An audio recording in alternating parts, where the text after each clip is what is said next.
Hello students, dictation 5 second बाद शुरू होगा।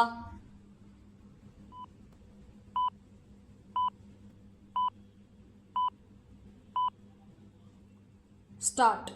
यह तीसरी बार है जब राहुल गांधी को सुप्रीम कोर्ट से फटकार सुननी पड़ी। इस बार उन्हें यह कहने के लिए फटकारा गया कि चीन ने भारत की 2000 वर्ग किलोमीटर जमीन पर कब्जा कर रखा है। सुप्रीम कोर्ट ने उनसे यह सही सवाल पूछा कि आखिर उन्हें यह कैसे पता चला कि चीन ने भारत की जमीन पर कब्जा कर लिया है। सुप्रीम कोर्ट ने यह सवाल पूछते हुए यह भी कहा कि यदि आप सच्चे भारतीय हैं तो इस तरह की बात नहीं कहेंगे।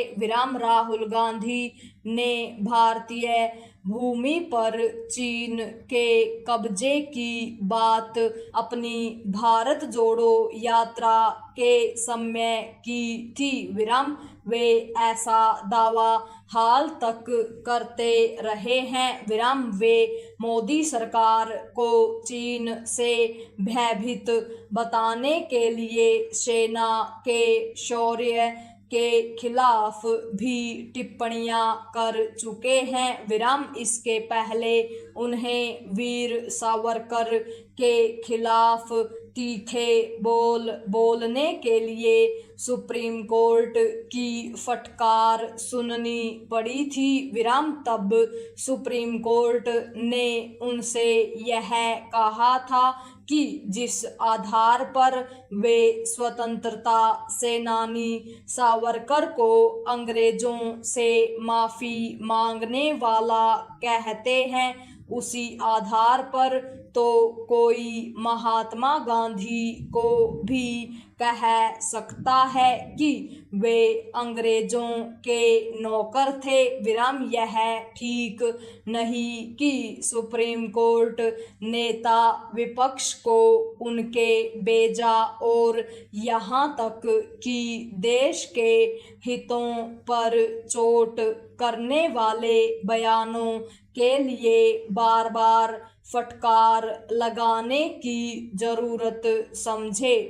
इसके पहले जब राहुल गांधी ने राफेल लड़ाकू विमानों की खरीद में कथित दलाली को तूल देकर गलत बयानी की थी, तब उन्हें सुप्रीम कोर्ट में हलफनामा देकर माफी मांगनी पड़ी थी। माना जाता था कि इसके बाद वह संभल कर बोलना आवश्यक समझेंगे, लेकिन उन पर कोई असर नहीं पड़ा। इसके आसार कम ही हैं कि चीन को रास आने वाले अपने बयान पर सुप्रीम कोर्ट की फटकार के बाद राहुल गांधी भविष्य में अपनी बात कहते समय कम से कम राष्ट्रीय हितों की चिंता करना पसंद करेंगे। इसके आसार इसलिए कम हैं क्योंकि वे पहले भी पाकिस्तान और चीन को अच्छे लगने वाले बयान दे चुके हैं। यह भी ध्यान रहे कि डोकलाम विवाद के समय वे चीनी राजदूत से मिलने चले गए थे। यह आज तक स्पष्ट नहीं हो पाया कि कांग्रेस ने चीनी कम्युनिस्ट पार्टी से समझौता क्यों किया था।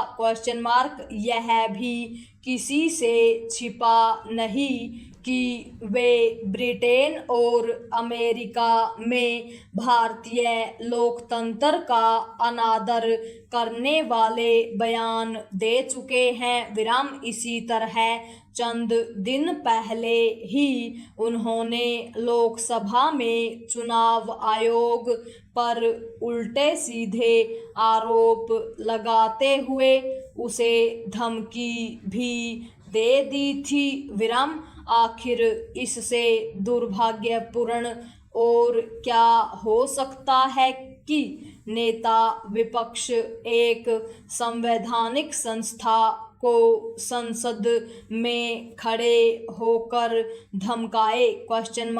राहुल गांधी के रवैये और विशेष रूप से उनकी भाषा में किसी बदलाव की उम्मीद इसलिए कम है क्योंकि उनके समर्थक सुप्रीम कोर्ट पर निशाना साध रहे हैं। पूर्ण विराम।